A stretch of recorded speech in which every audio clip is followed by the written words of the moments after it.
Chicken, mutton, মাছের ঝোল, ডিমের ঝোল আমরা কে না বানাতে পারি। প্রত্যেকেই আমরা বানাতে পারি, কিন্তু তারপরেও আমাদের প্রত্যেকের রান্নার মধ্যে কিছু পার্থক্য থেকেই থাকে। আজকে আমি আপনাদের সঙ্গে শেয়ার করব যেভাবে আমি মাটন বানাই।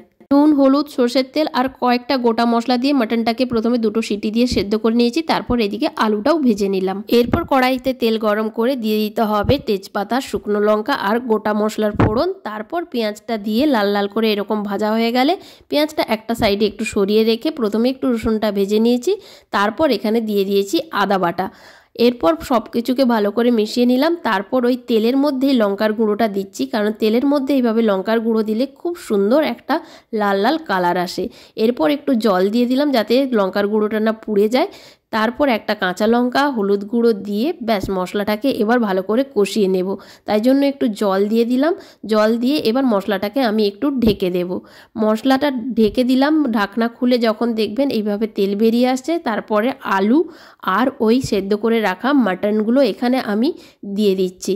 এই মাটনটাকে একদম 90% পর্যন্ত আমি সেদ্ধ করে নেব, একদম কষিয়ে কষিয়ে। আর মাটনের ওই যে স্টকটা ছিল ওটা কিন্তু আমি ফেলবো না। এই কষানোর সময় অল্প অল্প করে এই স্টকটা আমি অ্যাড করব আর মাটনটাকে একদম পুরো সেদ্ধ করে নেব কষিয়ে কষিয়ে। এই পর্যায়ে আরও কিছুটা মাটনের স্টক এবং কিছুটা ধনে পাতা দিয়ে আমি একদম হালকা আঁচে ঢেকে রেখে দেব।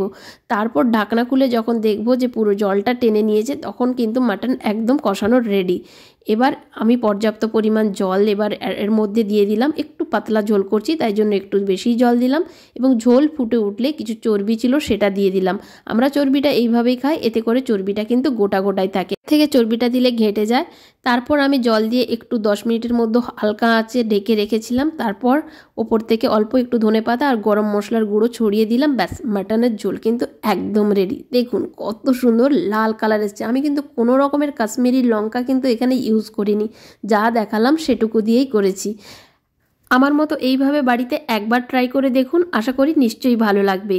ব্যাস, ঝোলও রেডি, ভাতও রেডি। গরম গরম ঝোল ভাত মানে এবার পেট পুজোর পালা। পেট পুজোটা এদিকে সেরে নেওয়া যাক। আর সেই সাথে যদি আমার ভিডিওটি ভালো লাগে তবে লাইক, কমেন্ট এবং শেয়ার করে এবং আমার চ্যানেলটাকে সাবস্ক্রাইব করে পাশে থাকবেন। আজ এটুকুই, টাটা।